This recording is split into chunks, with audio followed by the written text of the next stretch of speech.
Olá, bem-vindos ao Ponto e Contraponto aqui no SCC SBT e também no nosso portal, o SCC10.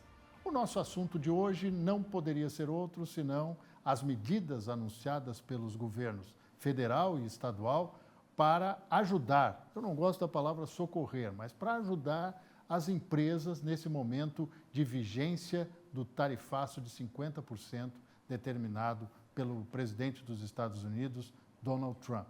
Comigo, presidente da Federação das Indústrias do Estado de Santa Catarina, Gilberto Seleme. Muito obrigado pela sua presença, seja bem-vindo. Obrigado. É um prazer estar aqui para cooperar um pouco e dar algum esclarecimento da visão da Fiesc nesse tarifaço.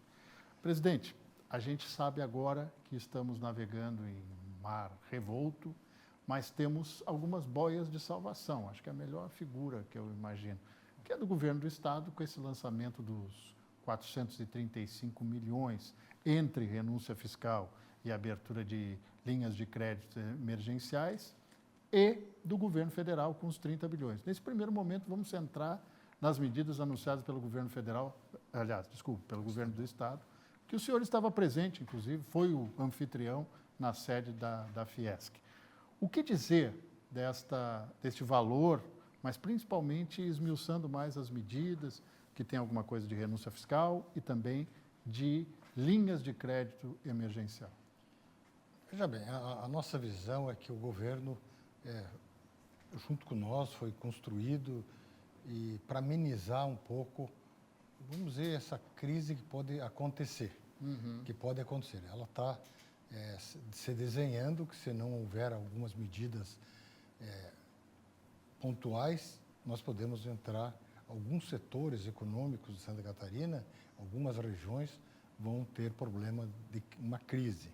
Essa crise não é de todo o estado, então o que o governo do estado lançou hoje, vamos falar do ICM. Toda empresa exportadora, ela tem um crédito do ICM, da Lei Candir, que ele não consegue transferir, então ele fica com aquele dinheiro parado lá, um dinheiro que ele pagou já, porque estava embutido na mercadoria. Ele vai liberar 100%, ele vai zerar em 3 vezes. 62 milhões de reais. Então, porque são para empresas médias e pequenas, empresas estão expostas, que faturam até menos de 300 milhões, sabe? Então, ele tentou maior número de empresas, porque dito mesmo pelo governo, que as grandes corporações, grandes empresas, elas têm saída mais fácil, têm linha de crédito mais fácil. A empresa que não exporta tanto, mas ela tem mercado interno também, ela tem ICM para pagar. Ela sempre tem alguma coisa para pagar. Então, ele vai postergar esse pagamento desse ICM também. Então, vai ajudar um outro perfil de empresas. Perfeito. Tá? E daí tem o financiamento. Tá? Então, o financiamento, a empresa vai precisar de um dinheiro agora, parar os embarques, os clientes não cancelaram os pedidos, mandaram segurar o embarque, e a empresa tem compromissos, está com a matéria-prima já paga, está no estoque.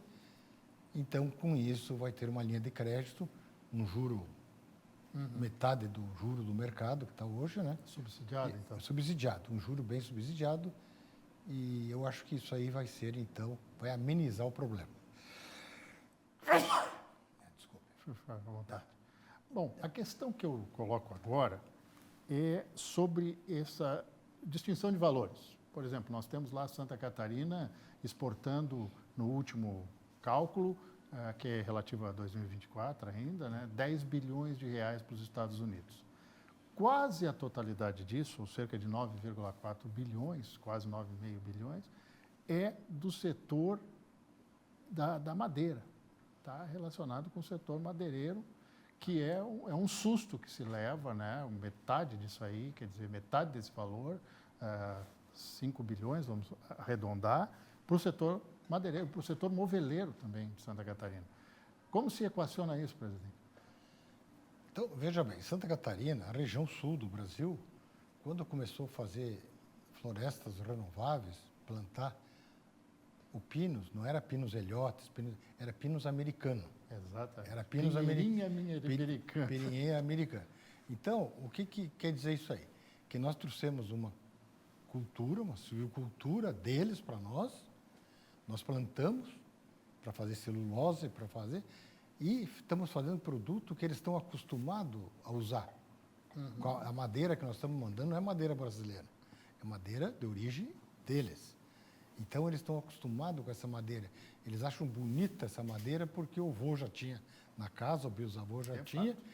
E o Brasil se especializou, a região, o centro-norte e o norte de Santa Catarina, subindo a serra, não o litoral aqui, em fazer móveis de madeira, molduras de madeiras, portas de madeira, de pinos. E as nossas florestas são todas certificadas, FSC. Então, o nosso móvel, além de ser ambientalmente, ecologicamente correta, a madeira que você está usando, foi investido em tecnologia. Perfeito. Tecnologia. Então, as indústrias nossas estão, para competir com o mundo, vamos dizer, nós temos tecnologia e temos qualidade. Então, nós temos um bom produto, não só para os Estados Unidos, mas é lá que a gente se especializou para vender isso ali. Então, o BAC nessa região de base florestal é muito grande. Então, eu até falei com o governador para nós, talvez tenha alguma medida específica para esse setor. Tem que analisar setor por setor, às vezes região por região, até, às vezes, indústria por indústria. O que ela faz? Se eu faço um móvel sem design, é uma coisa. Eu tenho o Senai está aí para dar o design, para agregar valor um pouco mais, de repente troca uma fechadura, troca alguma coisa, para achar um outro mercado, no próprio mercado que está, mas com valor agregado maior. O senhor é um homem que exporta, suas empresas exportam, as empresas da sua família exportam. Couro, né, também móveis, não seria móveis exatamente, cadeiras de automóveis, né, estofados de automóveis, e também sapatos, mas também tem a madeira. Como esse setor do couro vai reagir a partir desse tarifaço aí de 50%? Como toda a cadeia produtiva, o couro também foi taxado, né? Foi taxado menos... mas como a indústria do couro ela é voltada mais para a Europa e para a Ásia, ela não atinge volumes grandes para os Estados Unidos. Então, todo o setor coureiro, praticamente, mas ele vende o couro para quem faz sapato para exportar para os Estados Unidos. É tipo eu ter a serraria e vender para uma fábrica de móveis. A fábrica de móveis teve problema, a serraria vai ter problema, né? Tá, então, é uma cadeia bem complexa.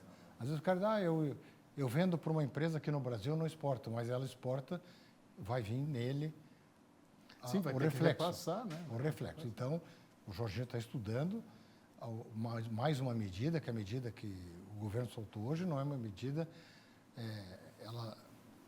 ela pode ser mudada. E ele vai melhorar isso aí.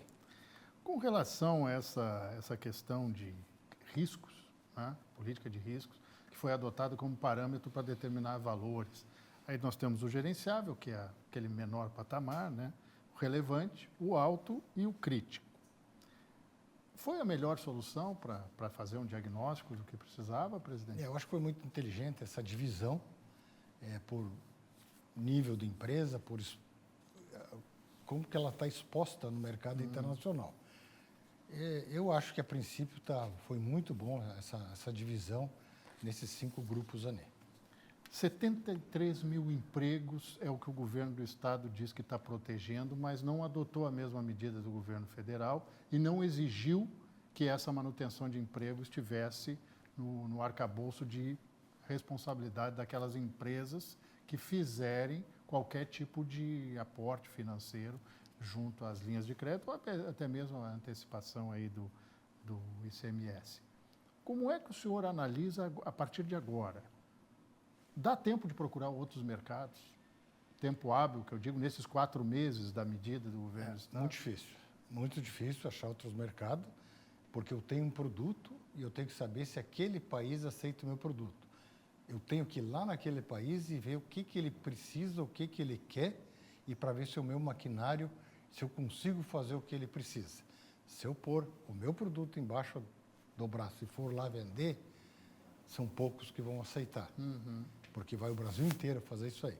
Mas eu tenho que ir lá olhar o que eles estão usando e eu vou ver se eu consigo fabricar com o meu maquinário e a matéria-prima que eu tenho. Eu vou fazer um breve intervalo agora para o nosso programa e no bloco seguinte a gente vai falar um pouquinho mais sobre quais foram as conversas que o senhor teve com o governador Jorginho Melo, porque a Fiesc, assim como a Facisc, atuaram muito forte na construção desse estudo, o COFEN, de uma maneira geral, né, nesse estudo que foi apresentado esta semana aqui em Santa Catarina. Então, um rápido intervalo, gente. A gente já volta com o presidente da Fiesc, Gilberto Seleme. Até já.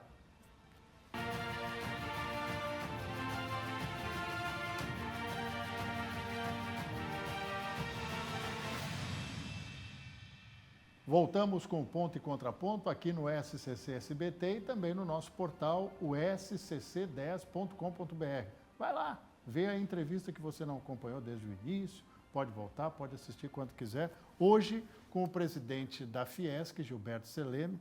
Presidente, que tipo de apelo, que tipo de contato que o senhor tem recebido do empresariado catarinense, o senhor que está aí nessa nova fase da sua vida profissional, embora tenha sido vice-presidente da Fiesc aí por muito tempo, agora o senhor comanda. E aí, que tipo de pedido o senhor recebe? Eu tenho recebido os pedidos, principalmente dos sindicatos setoriais, né? Dos vice-presidentes. A Fiesc tem no estado 16 vice-presidentes regionais que eles trazem os problemas da região para a Fiesc, e tem empresários que a gente são amigos nossos, são companheiros nossos, que têm liberdade de ligar. Eles contam história triste, contam história de sucesso, pedem o que a Fiesc pode fazer, o que nós vamos fazer, nós temos que se dar as mãos. O que eu tenho dito para eles é o seguinte: nós não temos uma narrativa construída, a gente pede, vamos dizer, moderação, o governo do estado está parceiro, hoje o governo federal também soltou mais alguma medida, o governo estadual tem menos recursos para fazer, ele fez no ICM e no financeiro, ele já ajudou bastante, sabe? Só que eu tenho notado em Santa Catarina, tem regiões que o impacto está muito pequeno, mas tem regiões que está muito grande e a cadeia produtiva. Não é uma empresa que tem problema. Tem cidade aqui, o empresário me ligou, ele tem 500 funcionários, exporta 100% para os Estados Unidos, a cidade tem 8 mil habitantes. Ele acha que mais de metade da população vive em função da empresa dele. É o posto de gasolina, é a borracharia, é a padaria, frete, é o frete, é tudo, o transporte funcionário, tudo. Então, a cidade pode ter um caos, vamos dizer. E daí o grande medo que nós temos, por isso que eu falo para o empresário, preserve a mão de obra. Faça tudo e não demita. Imagine se esse trabalhador dessa empresa se sente inseguro. E numa outra cidade surge uma oportunidade. Ele vai embora, ele não volta mais. Vamos dizer que passe isso aqui, como é que a empresa vai voltar com essa mão de obra qualificada? Que ela treinou, né? Ela treinou, o Senai ajudou, ela tem funcionários antigos, que só ele que opera aquela máquina. Então o empresário está fazendo de tudo para não demitir. Não demitir, mas a segunda, não é só não demitir, é dar segurança. Tem que dizer para o funcionário, olha, você me ajudou a crescer e nós vamos junto, eu estou junto contigo e esse ano está garantido. O senhor fez um cálculo básico, como bom engenheiro, em cima dessa preservação dos 73 mil empregos, mas aí a gente vê quantas pessoas dependem direta e indiretamente desses empregos. Qual foi o cálculo que o senhor chegou? Então, esses 73 mil empregos é emprego direto, o cara que está lá no chão de fábrica operando máquina, um operador líder. Em volta disso, ele tem a família dele e ele tem todas as empresas que trabalham para ele. Então, você pega uma fábrica de móveis lá. Tá? Então, vamos dizer, ele tem 73 funcionários. A serraria, que serra madeira para ele, tem mais uns 50. O freteiro que traz a tora para a serraria, quem corta a tora, quem planta a tora, tá? Então, a gente chega a um cálculo aqui que os dá 10 vezes mais de pessoas. E vai impactar até, se der algum problema, que acredito que vai ser resolvido antes, até a criança que está fazendo o funcionário lá, que vai numa academia, ele vai cortar a academia. Ele vai começar a cortar o supérfluo, que às vezes não é supérfluo, é saúde, né? Academia é saúde, não é supérfluo, mas ele corta isso ali. Ele começa a cortar as coisas que, quando ele começou a ganhar mais, ele começou a ter de qualidade de vida. Ele começa a voltar. Então, isso aí é uma cadeia que pode se alastrar até bem maior do que a gente está imaginando. Presidente, a questão mais clara que fica disso aí é que essas medidas do governo de Santa Catarina vão perdurar para 4 meses. Eu até perguntei para o governador na coletiva se havia um plano a seguir e ele disse que ia se avaliar o cenário e com a ajuda, inclusive, do empresariado, poderia se chegar a outro ponto. E o senhor colocou que pretende conversar com o empresariado setorialmente para avaliar o impacto dessas medidas num futuro próximo. Sim. É o ideal?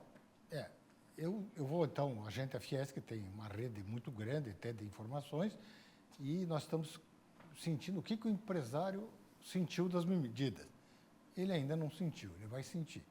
Daqui 15 dias, 20, como é que ficou? Como é que não ficou? O juro está bom, o juro não está? Resolveu para você? Como é que o teu cliente, como é que reagiu nos Estados Unidos? Como é que reagiu o teu cliente? Porque nós estamos, inclusive, nós participamos de uma associação e contratamos advogados, empresa de lobby dos Estados Unidos, para eles pressionar o governo que eles não querem saber se estão prejudicando o Brasil, eles querem saber se eles estão prejudicados, e eles vão sair prejudicados.